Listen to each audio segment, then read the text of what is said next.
Hi, everyone. Welcome back to another episode of Forward Physio. The goal of today's podcast is to update or change how we think about pain. And I'm very, very fortunate, and we're all fortunate that I'm sitting here with, I think, the person that is perhaps one of the best people to help us with that goal. So I'm here with Dr. Peter Stillwell. And Peter, thanks for joining me today. I really appreciate it. Yeah, thanks so much for the invite. I think I disagree with some of the things you said already. I'm not sure. How much I can offer of value, but I appreciate the invite and yeah, happy to talk. And so thank you. Yeah. It's my pleasure, and I think you're being modest because I've read your papers and they've changed how I think about things for sure. So hopefully we could get some of those points across today. So before we dive into everything related to pain and sort of how we think about pain, can you just give everyone a little bit of an introduction into who you are and what you do professionally? Yeah, for sure. So yeah, I change how I describe myself on a weekly basis. Today, I'll call myself a pain researcher, but I also sometimes do other research on health-related topics. I'm Canadian, but I currently live in Denmark, so I'm close to Copenhagen. I'm here doing research at the University of Southern Denmark, but I'm also affiliated with McGill University in Canada, so continuing to work with researchers in Canada. Yeah, I like learning, I guess. So I did a bunch of degrees, all in Canada. So did a Bachelor of Kinesiology degree at the University of Calgary. I did a Doctor of Chiropractic degree in Toronto, did a Master's of Science in Rehabilitation Research in Physiotherapy at Dalhousie, so on the East Coast, and then straight through to a PhD in health, which was also at Dalhousie. And yeah, I guess like a lot of my research is focused on how we can conceptualize pain. So I work a lot with theory, which can get quite abstract at times, and because we're often engaging in quite philosophical kind of academic debates. But I also do some more pragmatic, kind of clinically relevant work as well. So I try to do a little bit of a mixture of things. So Yeah. yeah, that's the basic stuff. Yeah. Yeah, the research is quite philosophical, and I enjoy it. It's nice to take a step back from some of the papers that are just very, very, I guess, for lack of a better term, sciency. Yours is, I find, like easier to read and quite interesting. So I appreciate the more like sort of knowledge or philosophical approach to that. Well, thanks. Yeah, and it's like people seem to be like at least clinicians seem to be more gravitated towards some of the philosophy papers I write, and then a lot of the philosophers are gravitated towards more clinically oriented papers. And I'm like, no, it should be the opposite. But whatever. If I get 2, 3 readers, I'm good. Yeah, I guess we're interested in the things that we're just not always constantly exposed to. maybe that's it. Yeah, it's a bit Maybe. different. Yeah. Yeah.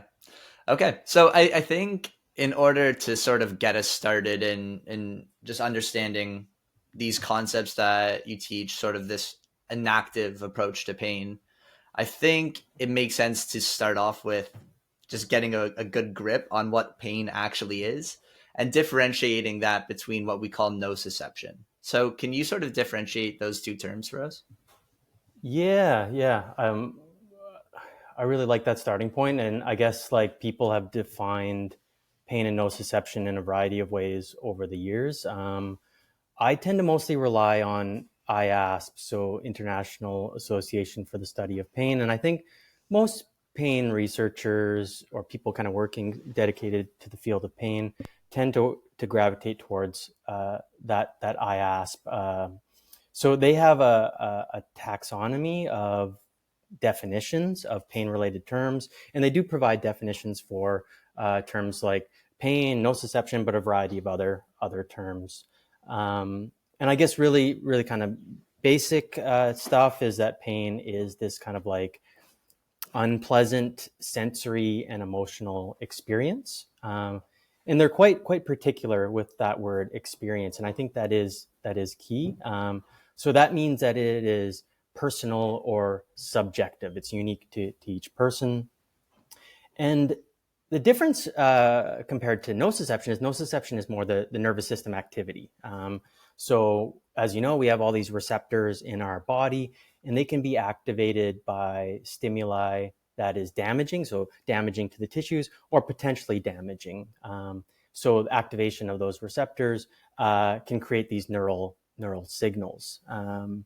So the interesting thing is that pain and nociception are related, but it's not like this like neat linear relationship. It's not like this perfect one-to-one relationship. And that's where things get, I think, really interesting, but also kind of tricky.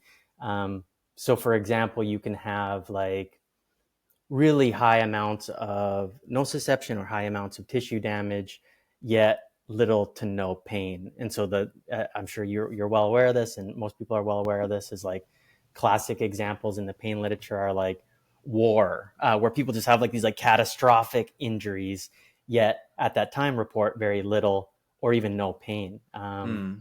Or physiotherapists may be more inclined to like sports, that type of stuff. So examples where people are at a sporting event, an athlete injures themselves, there's a ton of tissue damage, yet in those moments, like report little to no pain. So there's this discrepancy between tissue damage and pain. But it doesn't stop there. We can flip it and do the opposite. So it's like no clear nociception, no clear tissue damage, but like lots of pain, extreme amounts of pain. So the most classic examples in the pain literature are like phantom limb pain. And I'm not just talking like phantom limb pain, like post amputation. Like it's people born like congenitally absent limbs, like they didn't have it in the first place, going on to have phantom limb pain. So it's like Mm. there isn't a clear nociceptive driver peripherally. There isn't some sort of clear tissue damage. The limb isn't even there, yet they can experience pain. So examples like that show that difference between nociception or tissue damage and pain, which I find super interesting and clinically important as well. Yeah. It's fantastic. I think when I was first getting into physio school, when these concepts were first being introduced to me, that's when I started to think a little bit deeper about pain. But I think the average person tends to think of pain as a sense. More so, I guess, along with how we conceptualize nociception. You know, Yeah. there's an input and then we experience pain, it's an output, and it's just a very simple process like that. But I think those two examples, or those few examples that you brought up, how sometimes there could be lots of nociception but maybe not experiencing a lot of pain, Yeah. or maybe the absence of nociception, like an amputee or even someone born without a limb, Yeah. experiencing pain in a limb that isn't even there. Yeah. And I think these concepts sort of open the doors into, I guess, this more philosophical approach in how we discuss pain, because it's not that clear cut and here's an input, here's our output. I wish it was that simple. It'd make everybody's lives a lot easier, but yeah, a bit more Yeah, complex. Yeah. it would. Yeah. So how did we first start to conceptualize pain? What were some of the earlier models, historically speaking, that we used to try and rely on to sort of describe pain and understand it? Yeah, I guess I could take this a variety of different ways. Probably the most useful way to kind of like, or as a starting point, is kind of think more of like the biomedical kind of traditional model. So um, that's historically been quite dominant and arguably still is the main kind of model in healthcare and pain research still today. So I think it's important to touch on that. So I guess as the name kind of suggests, bio, we focus on biology. So trying to find the source of nociception, trying to find the tissue damage to try to explain pain. So thinking of it as like this kind of like more linear kind of mechanical approach. If you have pain, you must be able to find some sort of source. But as I noted earlier, I guess it gets tricky though, because that relationship between tissue damage and pain is quite variable. And there's so many examples where people have pain, especially chronic pain, without a clear nociception, without clear identifiable tissue damage. Classic example is like most cases of low back pain. We can't just pinpoint one single thing, at least with confidence, to kind of hang our hat on. And so with that, yeah, comes a variety of challenges or pitfalls if we just rely on that kind of biomedical model. Yeah.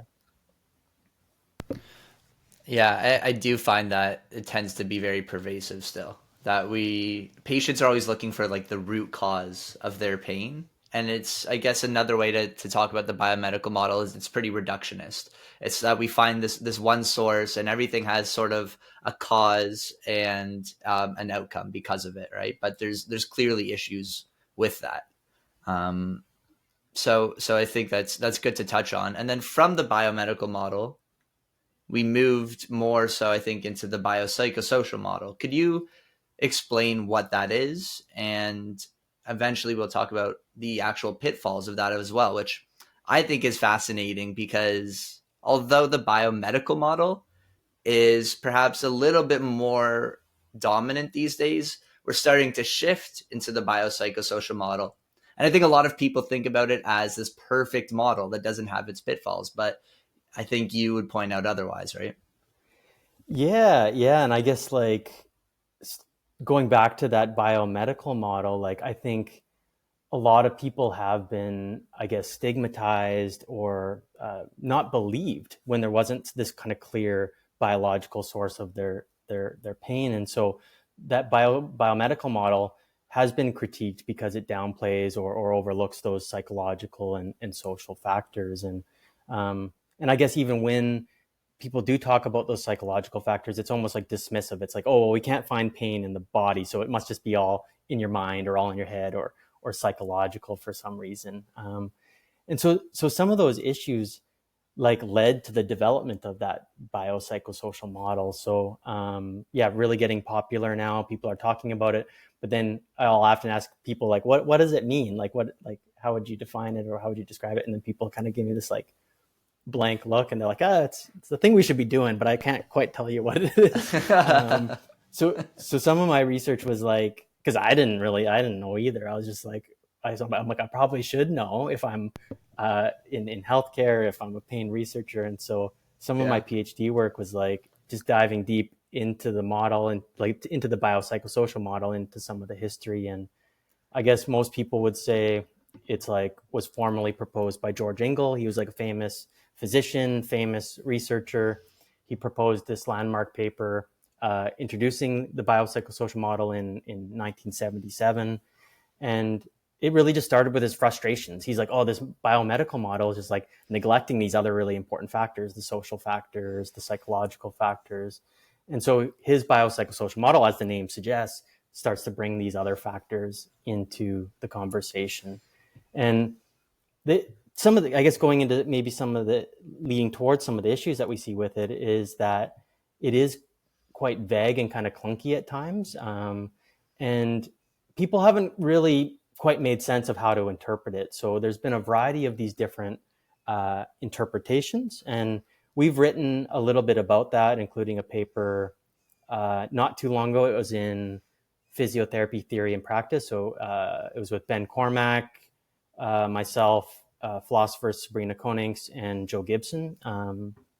So we talk about how one of the most common kind of interpretations is that biological, psychological, and social factors shape illness and health. So people apply this to pain and they're like, okay, well, yeah, biopsychosocial factors shape the experience. And we can give people a questionnaire, for example, or verbally ask them about these different factors. And a lot of people would say that's a biopsychosocial approach. But another, I guess, important interpretation, I think a less dominant interpretation, is the kind of caring and the humanistic feature of the biopsychosocial model. So that was something that was quite prominent in George Engel's writings. So emphasizing the importance of the clinician-patient relationship. It's not just about giving them a questionnaire about different factors or asking about these different factors. It's about building trust. It's about mutual respect, that type of stuff. So we've been talking about, yeah, those being some of the prominent interpretations of that model. And then we've been getting into also written about some critiques as well. Yeah. That paper with Ben Cormack and Joe Gibson. Who is the other author? Sabrina Konings, she's a philosopher. Yeah. Right. Don't want to leave her out as well. Yep. That one's called the biopsychosocial model is lost in translation, right? Yep. Yep. That's the one. S- Yeah. So I find it's in theory such a great idea, and it's this idea that we want to treat the person as a human being, and that we're starting to understand that pain is a little bit more complex. That's great, but I think a lot of the issues, as you bring up, is that we tend to sort of fragment the person into like three different buckets: bio, psycho, and social, Yep. instead of doing what the model was intended to do, which is look at the person as a whole. Yep. And in one of your papers, you write how a common pitfall of it is that when we tend not to be able to find a biological explanation for pain, perhaps in a phantom limb pain example, Yep. we then end up bucketing the person into a more psychosocial category and then almost like blaming their brain or Yep. blaming them and stigmatizing them.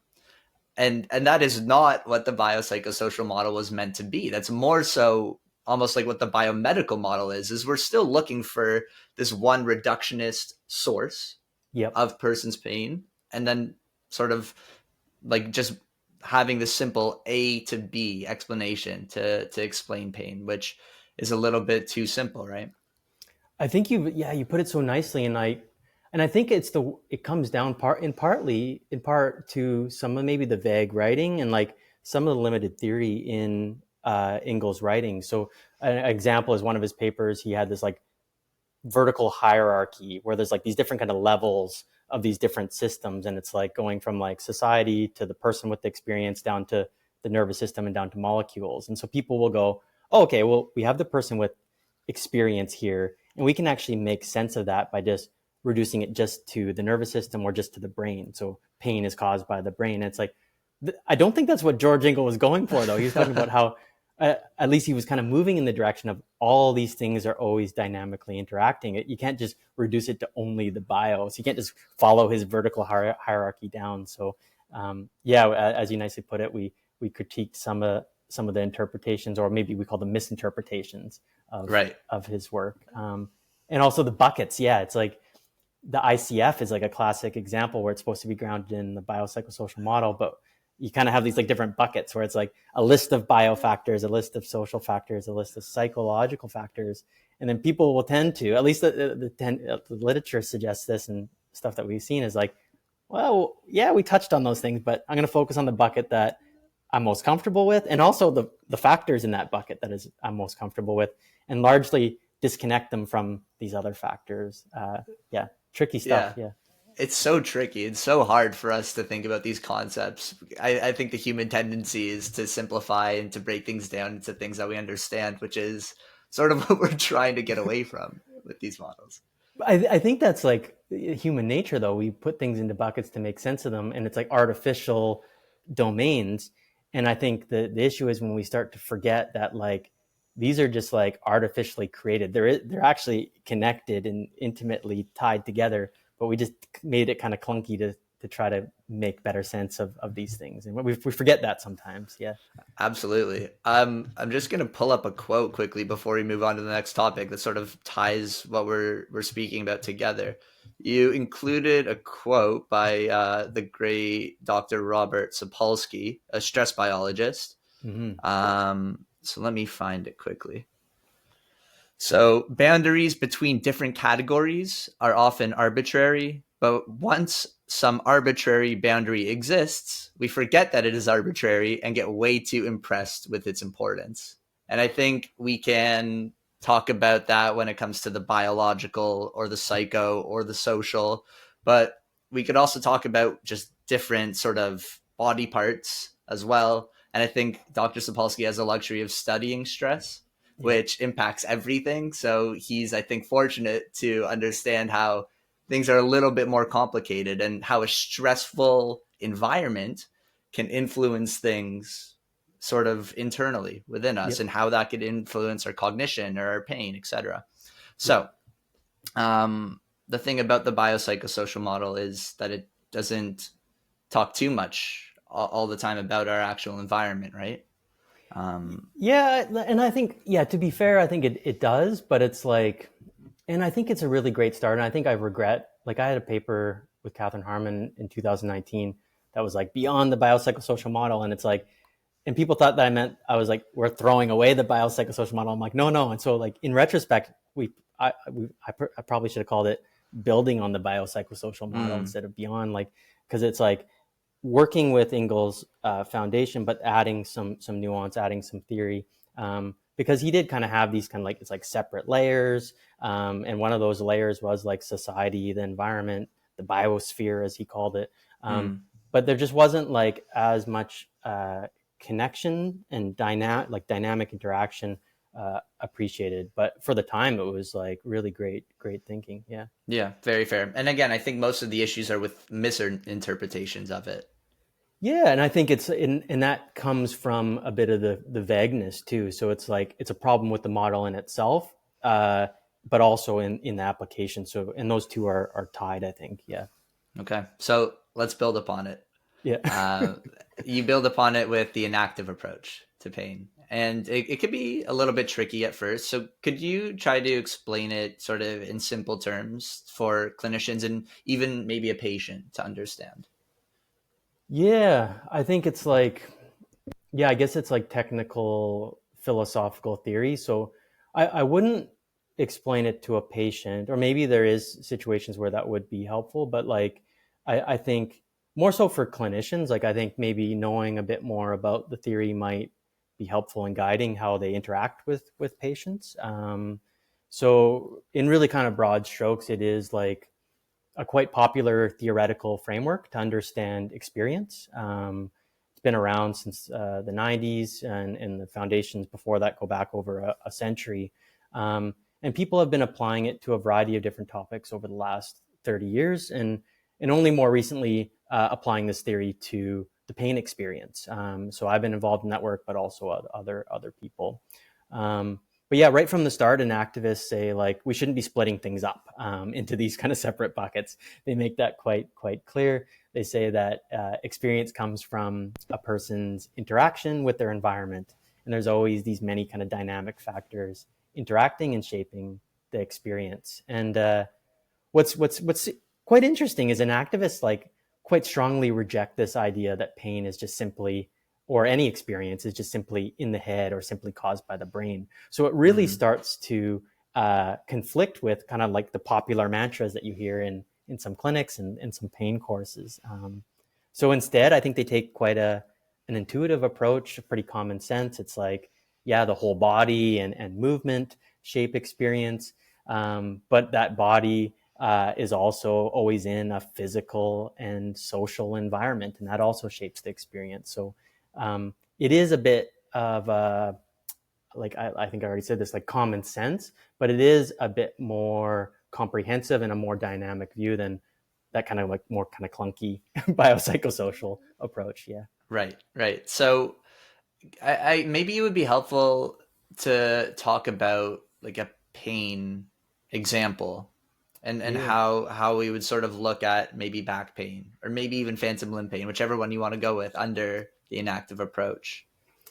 Yeah. I guess a lot of people want to know, they're like, how is this different from like what we're already doing, or how is it different from like the biopsychosocial approach? And like Hmm. I use, because they're like, and people are even like, what is even this term, like what does it even mean, like, and I think if we start to break it down, it starts to make a bit more sense. So like the word inactive, or in the literature you also see inaction. So that contains the word active and action. So that's a really key difference, is that the inactive approach has this kind of strong focus on movement, and Mm. that isn't actually in George Ingalls' model as explicitly. So specifically, an activist focus on how we learn and perceive through movement, and I think this is why a lot of physios already connect with this theory, because they're already actually employing these principles on a daily basis, whether they call it this or call it something else. So really, a kind of main goal of enactive therapies, whether that's working with uh, low back pain or other conditions, is really to find ways to help a person navigate their environment, navigate their daily life as comfortably and as seamless as possible, so they can engage in their valued activities. And I think that's what a lot of people in the rehab professions are already doing. But what I do think enactivism does offer, if we get a bit more deeper into the weeds, is it offers a more kind of fine-grained theory and also very specific concepts that help us avoid splitting things up into those buckets, or a tendency to just focus on certain buckets. So an example is like, I'll pick an easy one that we've written about, is like affordances. So that's a quite well established concept that's often in enactive frameworks, and using that concept makes it pretty much impossible to silo people into these different buckets or to only focus on one. Concepts like that force us to think about the person and their relation to their environment. So it drives people to actually consider a bigger picture. So whether that's back pain or something else, to consider what environment are they in, what messages are they receiving from other healthcare practitioners, what are their understandings of pain, how can they actually move and interact in their environment, what are the things moving against them, constraining them. So it's a bigger picture approach. Yeah. Could you explain what you mean by affordances? Yeah. So it stems from ecological psychology, specifically James Gibson.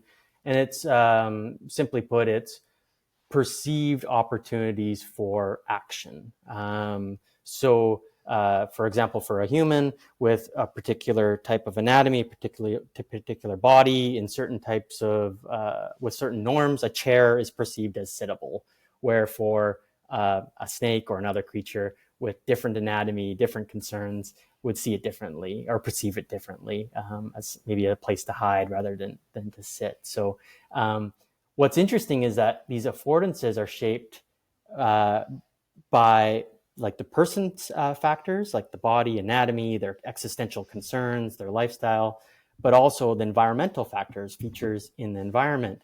But then there's also the relation between the two, the person and the environment. So this concept cuts across the person, the environment, person's history, their concerns. And so it really forces us to consider all these things in kind of a bigger picture. So that's just one example of a concept, one of probably over 100 concepts in enactivism that clinicians potentially can use in different ways. And I think that's what's exciting about enactivism, is there's just so many concepts, so much theory that people can draw from. So there's a whole life of literature that potentially could be read. So lots to navigate.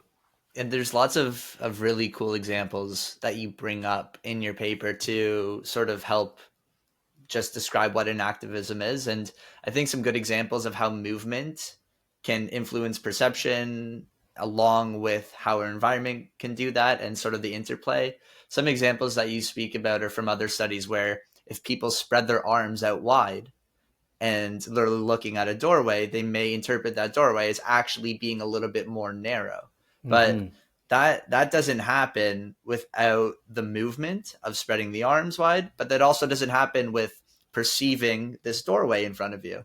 Without the two, then that sort of I guess appraisal of your environment doesn't really make sense. You also bring up examples of people standing at the top of hills, Yep. either on a skateboard or on a box, Yep. and they'll actually interpret the hill as being steeper when they're on the skateboard because maybe there's a little bit of fear involved. Yep. And there's examples that you discuss with actual pain as well, where people with low back pain, when they're lifting things, if they could actually envision them having a strong back, then that task is maybe perceived as a little bit less painful. So it's Yep. sort of how movement and our environment, there's this interplay between the two, and I find it so fascinating. I love that you find it interesting, because that's what hooked me into enactivism first. So enactivism is grounded in something called embodied cognition, which is related to all those examples that you just gave. And it was through embodied cognition is that led me to an active theory. And I was like, how is this possible? It's like, okay, two people can look at the exact same environment and have completely different perceptions of it. And it's like, well, why is that? And it's like, well, maybe it's an adaptive thing. It helps people flexibly engage with their environment. So if I'm really tired and fatigued, like seeing a hill as steeper, like potentially could prevent me from climbing it to conserve energy, which could be adaptive. But where we start to run into issues is like with chronic pain, where maybe we start to get stuck seeing the world and ourselves in certain ways that maybe is no longer as helpful. Or maybe we're in an environment that's just maybe not helpful. Maybe we need to change the environment, not necessarily the person. So yeah, Hmm. interesting stuff to think about. Yeah. Yeah. So then, if we take that chronic pain approach, how may an inactive approach influence how a clinician actually practices? Yeah, and I think I guess I maybe alluded to this a little bit, but I think like clinicians already naturally use this, or a lot of clinicians do. Like, I Mm. think so. I mentioned like the active element or that focus on action. I think that's naturally found in a lot of practices. So that active learning element is in graded exposure. It's in approaches like CFT. Anything that's like helping try to create, I guess, like safe opportunities for patients to notice how their pain changes in different environments, or notice how pain changes with different movements, or even if they're in different emotional states or have a different attentional focus. So I guess where I think like if we get a bit more detailed though, I think if clinicians know a bit more about the theory, they may actually be able to avoid some of the problems that we talked about, some of those kind of pitfalls. And over the years, I've talked to people where they said like, hey, I thought I was taking a biopsychosocial approach, but then I realized after reading some of the inactive literature, like I was just like so brain centric, so nervous system focused, and like I'm now more open to these other factors, or at least the interconnection with these other factors. And people have said things like, I was actually limiting, like through my pain explanations and the way I talked about pain, I was actually limiting people's understandings of their pain and of their body, but also limiting treatment options. If they had a bit more of a narrow Mm. understanding, they may have been shutting down opportunities for psychological referrals or psychological interventions, may have been shutting the door to self-management strategies. So a lot of people are saying it just opened up some options, which I think is helpful. Yeah. Yeah, and I think another option that it may open up is maybe sort of that environmental approach. And sort of as you've discussed, I keep on referencing your paper. I'm just going to pull up the title just so I can actually Yeah. So tell everyone what awkward it's for called. me, but yeah, thank you. I Sorry. appreciate it. Yeah. It's called an enactive approach to pain Yeah. beyond the biopsychosocial model. Um, what was I saying? Oh, right. So taking a little bit more of an environmental approach and sort of, I guess, people have beliefs or perceptions about their environment based upon a myriad of things, including their pain. And if they are perceiving a set of stairs as dangerous or Mm. as like that they're going to be painful, can we alter their environment or the task to Mm-hmm. help start to maybe change their beliefs about those things? Maybe could we find an easier set of stairs for them to do? And maybe they think at first that it would be painful to go on it, but they have a positive experience completing the task, and maybe that could sort of start to change their beliefs. So I think it's like the CFT, this cognitive functional therapy approach that can blend in nicely Yeah. with an activism. Um, Yeah, what and do you think I about that? fully agree. And I think like reading some of the CFT papers where they're like, oh, like the foundation is like a biopsychosocial social framework, and I'm like, to me, it aligns nicely with inactive frameworks as well. Like, um, yeah, as you nicely put it, and I guess like there's also example like I think physios or people in the rehab professions like naturally change the environment to kind of change how people act, think, and feel. Like they do it in a variety of ways without even realizing it. But there's also like really extreme like inactive interventions where people have actually made rooms where it funnels people to behave and act in certain ways. And like it's quite expensive, obviously, and not even feasible, but it's like a way to kind of demonstrate how the environment drives how we think, act, and behave. And I guess a cheaper alternative, because if we can't just change the whole physical environment, is like VR, for example. VR Mm, as a way to change the environment to open up opportunities for action or change the way people move change the way they experience pain. And there's a lot more research using an enactive lens to develop VR interventions, and I think we'll see more of that stuff coming out in the coming years. Yeah, That's fascinating. And I think people may think about that VR and they may now make the mistake of thinking like, oh, so it's a psychological approach, right? Like it's like, yeah, oh, so it was just in their brain the whole time. I'm gonna read one more quote, and it's not from you, right? It's you included someone else's, so don't be good, embarrassed. good. Yeah, that's better. Yeah, Yeah. So this was from Thompson's paper in 2014. You wrote, saying that pain is in the brain. Sorry, not you wrote, Thompson wrote, saying that pain is in the brain is like saying flight is in a bird's wings. A brain is needed to have pain, and wings are needed to fly. But to understand pain or flight, one needs to consider the whole picture and the relational nature between things like a person with a body and brain and their social and environmental context, or the bird in the atmosphere. So yes, a bird needs wings to fly, but there is no flight without an environment to fly in. And there's no flight without the bird itself and its motivation and desire to fly. And even that experience of flight is changed by the bird's environment yeah, and what it sees and what it feels. So I think when we're using VR to help with pain, it's not to say that, oh, there's just like this one-to-one relationship with pain is in the brain and we're going to solve it with VR. We're changing the person's environment so mm-hmm. that their body and their perception and the environment could have this very complex interplay altogether to eventually change their experience of pain, right? Love it. Yeah, yeah. And it's not even like I'm not when I think of VR, I'm not even thinking of just like more passive type of VR. I'm thinking of like interventions that involve bodily movement simultaneously interacting with this digital environment. So Right. I'm glad you brought up that the Evan Thompson quote. So he was originally talking about that in the context of the mind, like using that analogy to understand the mind or experience. And then yeah, we adapted it to bring pain in. Yeah, it's such a Mm. weird analogy, but I don't know. I like it. I think it's great. Yeah. Yeah. I think it really helps just people conceptualize these things a little bit easier.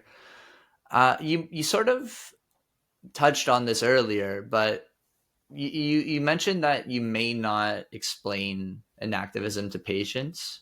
Yeah. Um, are there any contexts in where you think like patients could have a better experience with pain by understanding these concepts a little bit more, or do you think it's a little bit too difficult to help them see this perspective?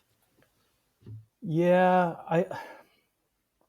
yeah, there may be certain contexts, but and it's kind of like the whole like explain pain movement where it's like you sitting down a person and like explaining the biopsychosocial model. Like there may be opportunities there to like help expand a person's understanding of pain or change their beliefs, which may in turn change behavior. But a lot of the inactive literature is more just like, no, just like do it. Like the clinicians act, like show a person like through movement, through different activities, showing how pain can be modulated, showing how movement can be modulated. And that'll actually create openness to these new ideas where it's like, oh Hmm. wow, pain changes when I'm in these different environments. Oh, it changes when I'm in different states. Oh, it changes when I have different focuses of attention. I think you don't have to explain a theory or give it a name to deliver these principles, which I think is like, yeah, exciting. Yeah. Yeah. So I don't think like I've never talked about like when I worked in clinical practice. I never talked about the biopsychosocial model or an activism or anything, but like these principles would like guide a lot of what I did. Yeah. Right. Yeah, I guess it's one thing to tell them that they can have a different experience. It's a very different thing to actually show them. Exactly, and I think a lot of the literature and activism is about education. So there's been whole kind of books and papers written on this, how enactive theory can inform how we teach students, and not just to, like outside of healthcare, how it can actually help people with like math education or learning about space or Hmm. all these different things like getting people moving and experiencing things can help them develop new understandings and better understand concepts. So it's very a practical action oriented approach rather than Yeah. just sitting somebody down. Yeah. Yeah. So let's say you said that these sort of concepts really helped inform your practice, but not necessarily in the way where you would explain these concepts to somebody. Could you maybe chat about if you were working with someone with maybe back pain Mm-hmm. and maybe they had a lot of negative beliefs about their pain? How would you sort of approach that clinical encounter in an action oriented way? Yeah, I guess like the starting point is always like listening and validating the person's experience as real, regardless of the assessment or imaging findings or anything. So I think that's like crucial. Like time and time again, like the qualitative literature says people feel like they're not believed, they feel stigmatized, they feel like the healthcare practitioner doesn't take them serious, and I think that's a crucial starting point. Um, and then over time, it's developing strategies together in terms of what they think is viable, what their goals are, what their options are. So it always look different, but there was always usually some sort of like active movement based intervention. So stuff that would look very similar to graded exposure. So challenging people in safe ways, so that they can actually experience success, to overcome challenges that they thought maybe weren't achievable, and nudging them towards the particular goals that they're interested in, whether that's going to work or playing sports. So really, I think it's like basic stuff, but I think it does deviate quite a bit from maybe some of the popular approaches that are more about like finding and fixing a specific anatomical feature, or the sit down the patient and teach them about pain, talk about the brain and neuroplasticity. It's more of like just get into doing these types of things and sprinkle in the verbal education as you go. Yeah. Right, right. And even if someone maybe thought that the cure to pain was to get stronger, perhaps that could mimic or resemble that graded exposure approach that you just discussed, where someone's lifting weights and they're progressively getting more challenging over time. And in the clinician's mind, maybe that person's getting better just because they're getting stronger. But there's potentially other explanations. Like we're changing that person's whole experience, and maybe some beliefs were changed along the way. So I think it opens up like some more avenues for treatments, as you sort of discussed. Like now we don't need to just sit someone down and talk about why pain is in the brain, or we don't necessarily need to just like get their muscles stronger. It's I think once we understand this sort of philosophy, it just helps us understand that this whole thing is a little bit more interrelated and complex, but at the same time it changes our treatment strategies in a way where it gives us freedom, and we're allowed to discuss with the patient what their goals are and use that to inform our treatment approach, instead Yeah. of being so unidimensional in sort of what we target from a rehab standpoint. So I think it's amazing. I love it. Yeah, I think my favorite paper that I've ever wrote was my first paper, or maybe second paper. Nobody ever reads it, but it's like it's still, I think a lot of it's still relevant. It was called like, I think it was 2017, like contemporary biopsychosocial exercise prescription, and it was like challenging. Like at the time, like core stability was so like dominant, and people were like, "Oh, you need to do like these specific TA exercises or the big three," and I like challenged that. Like I was like, okay, well maybe people are getting better for other reasons, not just uh, increased motor control or the timing of certain muscles or strength or muscle thickness. And I was like, maybe there's these other contextual factors at play, like building confidence, yeah, the therapeutic relationship, expectations, beliefs. And at the time, people were like, "What are you talking about? This is like insane." But I think it's like now commonly talked about and like appreciated. But like at the time, I was like, "Oh, this is like totally like different than what I was taught, and very different than what people are saying we should do." But yeah, if you ever want to, I think I disagree with some of the wording. I talk about like exercise adherence, and like it's a bit problematic in some points, but I think the common messages I think are still hold today. But yeah, I wish more people would check that one out. Yeah. You heard what Peter said, guys. Go check it out. Yeah, I'll read it too. don't read the philosophy ones. This one's a bit more accessible. Yeah. It's more of the clinical one, and I Yeah. think it's mostly clinicians that are listening to this one too. So Yeah. okay. Uh, so last question: what evolution do you foresee coming in terms of pain theories and how we conceptualize pain in perhaps the coming decades? Yeah. Is Yeah, this I it? guess. Have we made it? Yeah, I wish. I guess like yeah, obvious stuff is like improved technologies like AI, of course, will help. I think in a variety of ways, but I think we'll also probably realize like the harms that come with technologies a bit more, specifically AI. So I think there's like this tendency where people think AI is like objective, but I think in reality it is actually just encoding the biases and values of certain groups. I think we'll see a rise in like problematic practices where AI is prioritized over the voices of people living with pain over qualitative data Mm, under this kind of like guise of objectivity.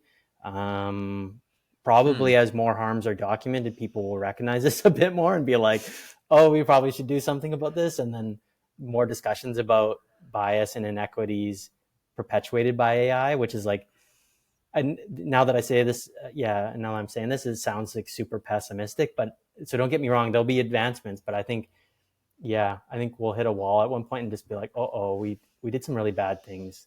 So I think people are Mm. maybe overly optimistic about the value of some AI technologies in pain research, but also in practice. So maybe we need to be a bit more critical at times. Yeah. Interesting. So it would be again making the mistake of what we do when we misinterpret maybe the biopsychosocial model, which is just not considering the person as a whole. And now we're considering maybe more quantitative stuff from AI, but again, maybe that person's experience would be invalidated. Yeah, and I think of like the push towards personalized or precision medicine, where people are putting like developing these algorithms, like collecting all this data, these data driven approaches, and then it's like, oh, it like spits out this prognosis, and like people are looking at a computer rather than talking to the person living with pain, and so like on this quest for personalized medicine, it can easily become depersonalized if we're not careful. Yeah. Hmm. Very interesting. Well, time will tell, I guess. But if Yeah, I we, hope I'm wrong. Yeah. yeah, Yeah. yeah, that'd be great. Yeah.